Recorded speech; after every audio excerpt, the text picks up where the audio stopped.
Hi friends, ఈరోజు టేస్టీగా సేమియా పాయసం ఎలా చేసుకోవాలో చూద్దాం.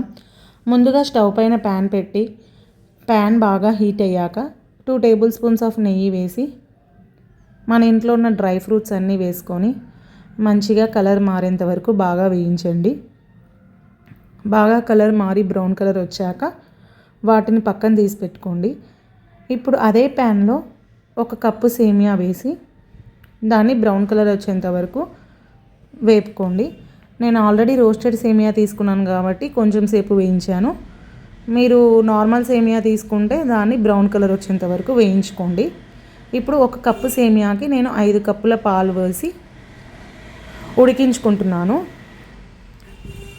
లేదా మనం 3 కప్పుల నీళ్ళు 2 కప్పుల పాలు పోసి కూడా ఉడికించుకోవచ్చు. పాలు ఎక్కువ వేస్తే టేస్టీగా ఉంటుందని చెప్పేసి నేను 5 కప్పుల పాలు వేసాను.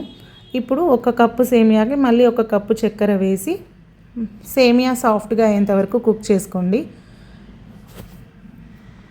షుగర్ కరిగాక డ్రై ఫ్రూట్స్ కూడా వేసి వాటిని కూడా పాలతో పాటి బాగా ఉడికించండి. మనం వేసిన పాలు సగం వచ్చేంత వరకు మంచిగా ఉడికించండి. చూసారు కదా, మొత్తం ఇట్లా మనం పాలు ఒక్కటే వేసినందుకు థిక్గా ఉడికింది. ఇప్పుడు ఈ కన్సిస్టెన్సీలో ఉన్నప్పుడు మనం సర్వింగ్ బౌల్లోకి తీసుకొని సర్వ్ చేసుకోవడమే. టేస్టీ సేమియా పాయసం అయితే రెడీ అయిపోయింది.